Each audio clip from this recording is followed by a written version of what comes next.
Hi there. Today we're starting a new section, Spirit Work 101. Before I became a witch, I was a spiritualist. My family had always had spiritual experiences before, going back generations on both sides, but only officially picked it up when I was about 10 years old, when we became friends with a medium who had personal experience with some of the things that we had seen. My dad picked up mediumship quickly, and my mum became a gifted healer. Of course, with their interest in it, came mine. I'd seen these things too, so I wanted to learn. This meant I'd pick up the books they'd bought on how to enhance their abilities, and shortly after, I met my first spirit guide. I'll talk about them in a future video, so be sure to subscribe for that.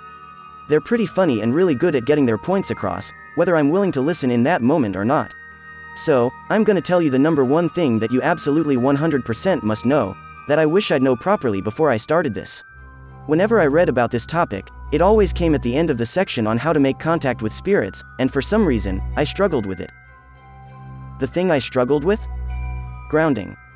Being able to open your senses, to experience spirit is a great thing, but above all, you must know how to close these senses, and this is something that I think the books should always cover first, before showing off with all the spirit lights and orbs. I'm very much a person with my head in the clouds, and as far as spirit work is concerned, you might think, I'm open all the time? Great. Well, it's not great, and I'll tell you why. When you're open to spirit energy, it's very easy in your workings to be exposed to too much of it.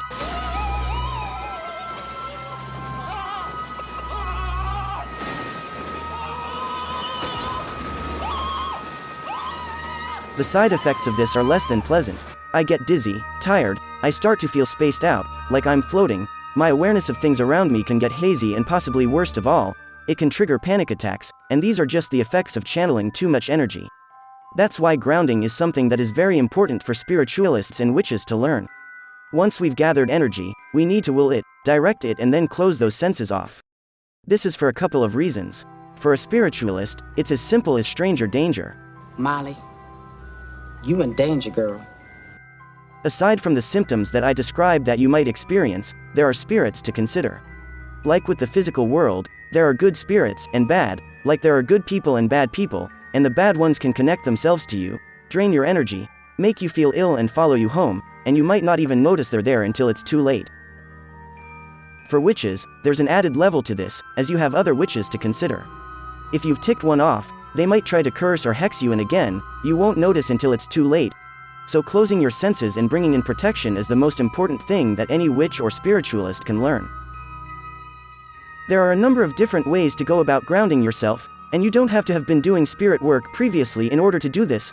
So I'm going to go over a take on one of the most well-known versions, taught to me by my mother, as well as a couple of tips I've picked up that help the process. I regularly have to do closing exercises first thing after I wake up, though most times I forget to because again, I have my head in the clouds. You will be full of excess spirit energy, and yes, this can happen even if you haven't been doing spirit work, like me. Do you often find yourself seeing spirit lights without having to tune in? You may need to do these exercises to shut that off. To start off, see that excess energy buzzing inside you and draw it to the center of your body. From here, feel it sink from the top of your head, and pull in from your arms. Gather it in your chest, and feel it fall to your tummy, through your butt, into your legs and down into your feet. Don't feel like you need to rush this either. Take your time. I sometimes stick when I get this far and need to do one of the extra exercises at the end to help complete the process. At this point, you might feel buzzing or tingling in your feet. This is nothing to worry about, this is just the energy that you've been moving. Next, I want you to plant your feet flat on the floor.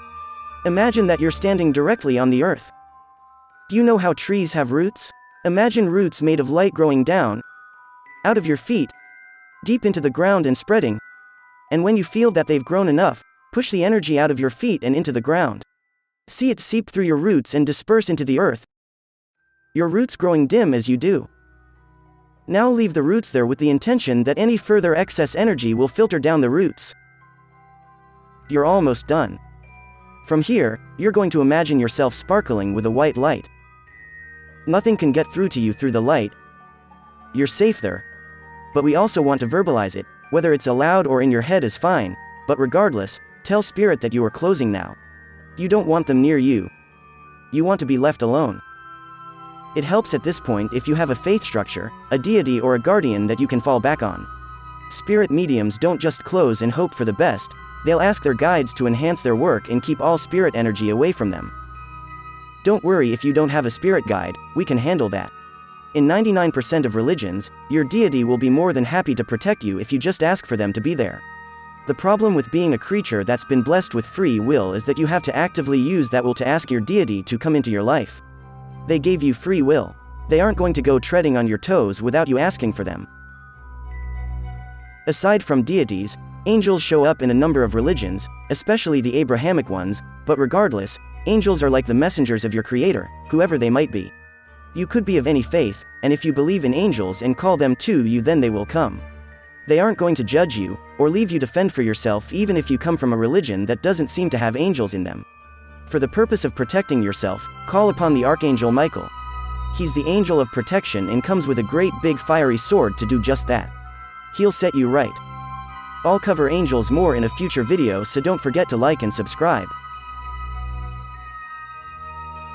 That's it, you're done, unless you're like me and got stuck with your energy in your feet. When this happens to me, I like to go outside, sit on the garden step and place my feet, bare, against the grass. It helps me visualize the roots more clearly. Though I realize that if you don't have a garden, this might be difficult to do, so we have other things you can do. Shake it off. When you've been relaxing to get yourself into the correct mindset to experience spirit, all of the tension has completely drained out of you, like you're asleep. We need to wake you up again, so skip to the final step of asking your deity or guardian for help and then stand up and shake it off. You're going to look silly doing this, but we looked silly, talking to dead people anyway, so literally shake your whole body. Clench and unclench and take big deep breaths to wake yourself up. After all this spirit work and energy, you may have a headache after. It's not nice, but it's not something to be frightened about. This takes me to a tip I picked up from studying the books of Kyle Gray, dubbed Britain's youngest medium. Go get a snack. Sometimes after working, he'll go get a snack and a drink. Something physical to help pull his consciousness back into our world. Of course, I'll take any opportunity for a snack, so I'm up for it. You might feel tired after doing spirit work anyway, so now's as good a time as any to load up on goodies. The last point I want to make here is for special situations. Say if you have too much energy in you, or you're feeling really negative, the trick here is to go and take a bath. Water is a magnificent conduit for energy, so when you're in the bathwater, see the bad feelings and excess energy seep out of your body and into the water where it becomes trapped. Then when you get out, pull the plug and bye-bye bad energy. Of course, if you still feel remnants on you, you can take a shower afterward, depending on your stance on water wastage. I find just a bath good enough for shifting bad energy, but you do you. And that's it for the first episode of Spirit Work 101, and it really is only the first. There is so dang much to cover in this topic, and you really must be careful. Entering into spirit work without a deity or guardian, while I wouldn't tell you not to because that's up to you, I would advise against it. At the very least, call on a passed over relative who loved you, blood or not, because there are some pretty nasty things hiding over there. You wouldn't cross a road blindfolded. Don't take up spirit work unless you are absolutely certain that you have some form of protection. Yes, I know, teehee, haha, protection. That was an awful lot to cover in just one video, but heck, we're starting this section off with a bang. If you enjoyed this video, please leave a like, and comment and subscribe. Every single interaction that you do with this video, liking, subscribing, leaving me a comment, alerts the YouTube algorithm that I'm here, that people like what I do and that I'm worth sharing. It would really help as well if you hit the share button. Share it to your Facebook, your Tumblr, whatever social media you use, it'd be really helpful. I'll say here that I'm Christian. So my faith structure and therefore some of my techniques will be anchored in Christianity, but I will do my best to make this as accessible to other faiths as I can. I want everyone to feel welcome and included here.